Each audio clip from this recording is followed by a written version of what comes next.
एक बार की बात है, पहाड़ी के नीचे बसे एक छोटे से गांव में एक नौजवान लड़का रहता था। वह लड़का अपने गांव में अपने आलस से और कामचोरी के लिए प्रसिद्ध था। सभी गांव वाले उसे आलसी कहकर ही पुकारते थे, क्योंकि वह पूरे दिन एक पेड़ के नीचे पड़ा रहता, झपकियां लेता और अपने भविष्य के बारे में अच्छे अच्छे सपने देखता।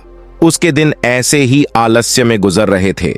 लेकिन एक दिन उस गांव में एक बौद्ध भिक्षु पधारे, जो कि अगले 3 दिनों तक उसी गांव में ठहरने वाले थे। बौद्ध भिक्षु इस गांव में भिक्षा मांगते और लोगों को दिन भर उपदेश देते।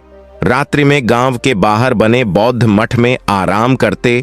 बौद्ध भिक्षु जब भी भिक्षाटन के लिए जाते थे या जब भी भिक्षा लेकर लौटते थे, तो वह इस जवान लड़के को पेड़ के नीचे लेटा हुआ पाते। बौद्ध भिक्षु 2 दिन तक तो यह देखते रहे और बाद में यह समझ गए कि यह लड़का मानसिक आलस्य का गुलाम है। तीसरे दिन जब बौद्ध भिक्षु भिक्षा लेकर वापस लौट रहे थे, तो वे उस लड़के के पास गए जो अभी भी उसी पेड़ के नीचे लेटा हुआ था। भिक्षु ने कहा, बेटे, मेरे पास तुम्हारे लिए एक काम है। मैं चाहता हूं कि तुम उस पहाड़ी की चोटी तक जाओ और मेरे लिए एक पंख लेकर आओ।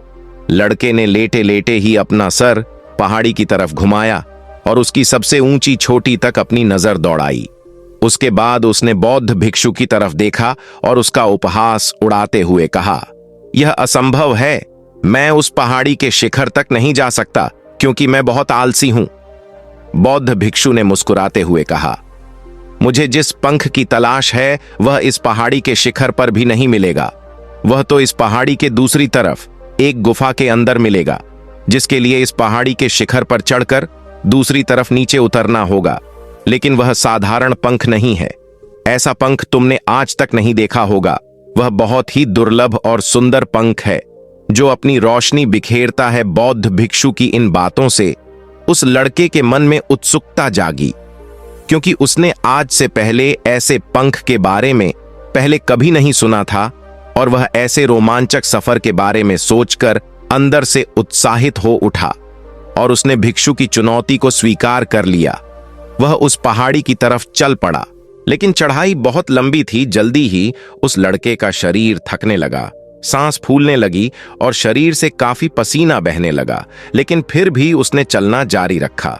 वह जैसे जैसे ऊपर और ऊपर चढ़ता गया, उसे प्रसन्नता और उत्साह की अनुभूति होने लगी, जिसे उसने आज से पहले कभी भी महसूस नहीं किया था। अंततः जब वह कड़ी मेहनत और लंबे प्रयास के बाद पहाड़ी की शिखर पर पहुंचा, तो वह पूरी तरह से थक चुका था, लेकिन वह बहुत खुश था और उसे अंदर से आत्मसंतुष्टि का सुख हो रहा था। उसके चेहरे पर योद्धाओं जैसी मुस्कान थी, जैसे उसने कोई युद्ध जीत लिया हो। उसने पहाड़ी के शिखर से नीचे देखा। उसके सामने एक मनमोहक दृश्य था। उसने अपने अंदर एक उपलब्धि की भावना महसूस की, जो आज से पहले उसने कभी नहीं की थी। लेकिन असली चुनौती आगे थी। लड़के को पहाड़ के दूसरी तरफ उतरना था और उस गुफा को ढूंढना था जहां पंख के मिलने की बात कही गई थी।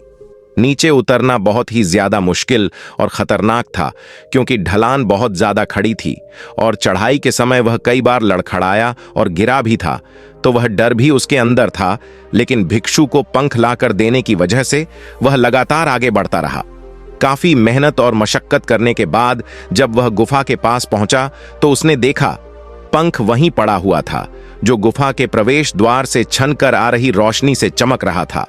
उसने पंख उठाया और उसकी सुंदरता को देखकर अचंभित रह गया। वह कुछ देर तक पंख को ही देखता रहा, लेकिन फिर उसे याद आया कि उसे तो वापस भी जाना है।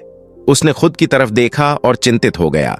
वह बहुत ज्यादा थक चुका था और सोचने लगा कि वह पहाड़ पर कैसे चढ़ेगा और पंख को भिक्षु तक कैसे पहुंचाएगा।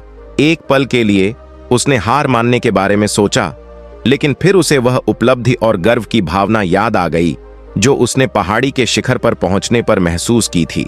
उसे एहसास हुआ कि उसके अंदर इस सफर को दोबारा तय करने का दृढ़ संकल्प है। वह दोबारा उस पहाड़ी पर चढ़ने लगा। उसकी मांसपेशियों में दर्द हो रहा था और पैरों में दर्द हो रहा था। उसके फेफड़े फटे जा रहे थे। वह कई बार लड़खड़ाकर गिर भी पड़ा, लेकिन उसने हार नहीं मानी। वह आगे बढ़ने के लिए खुद को प्रेरित करता जा रहा था। अथक प्रयास और कई घंटे की मेहनत के बाद अंततः जब वह बौद्ध भिक्षु के पास पहुंचा और उनके हाथों में वह पंख रखा तो उसकी खुशी का ठिकाना नहीं रहा। उसे महसूस हुआ कि आज उसने अपने आलस पर काबू पा लिया है और कुछ महत्वपूर्ण करके दिखाया है। उसके चेहरे पर इतनी खुशी और संतुष्टि का भाव देखकर बौद्ध भिक्षु मुस्कुराए और बोले, बहुत बढ़िया मेरे बच्चे, आज तुमने जीवन का सबसे महत्वपूर्ण सबक सीखा है। आलस्य कोई ऐसी चीज नहीं है जिसे स्वीकार कर लिया जाए या सहन किया जाए। आलस्य एक चुनौती है जिसे दूर करना होगा। यह एक बाधा है, इसे खत्म करना होगा और आलस्य को खत्म करने के लिए तुम्हें अपना पहला कदम उठाना ही पड़ेगा और अपने लक्ष्य की तरफ चलना ही पड़ेगा और तब तक चलते रहना पड़ेगा जब तक तुम अपनी मंजिल पर ना पहुंच जाओ। उस लड़के ने बौद्ध भिक्षु के शब्दों की गहराई को समझते हुए हाँ में अपना सिर हिला दिया। आज उसे एहसास हुआ कि वह बड़ी और महान चीजों को करने में सक्षम था, लेकिन उसके आलस्य ने उसे रोक रखा था। वह जानता था कि उसके पास अपने रास्ते में आने वाली किसी भी बाधा को दूर करने की ताकत और दृढ़ संकल्प है। इसके बाद भिक्षु ने उस लड़के को आशीर्वाद दिया और उस गांव से चले गए।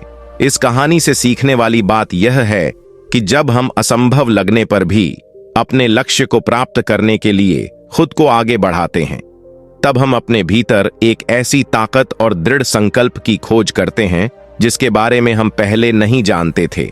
आलस्य पर काबू पाने के लिए हमें खुद को चुनौती देनी चाहिए और बड़े महत्वाकांक्षी लक्ष्य बनाने चाहिए। फिर चाहे वह लक्ष्य कितने ही मुश्किल क्यों ना हो, हमें अपने आप को लगातार अपनी शारीरिक और मानसिक परिस्थितियों से पर रख लेना चाहिए और अपनी असफलताओं और बाधाओं का सामना करने पर भी अंदर से मजबूत बने रहना चाहिए। हमें अपने लिए एक नियम बनाकर और लगातार उसे पर टिके रहकर अपनी दैनिक आदतों और दिनचर्या में अनुशासन और निरंतरता भी विकसित करनी चाहिए। हमें ऐसी आदतों को विकसित करना चाहिए जो मन न लगने पर भी ध्यान केंद्रित करने और क्रियाशील रहने में मदद करती हो।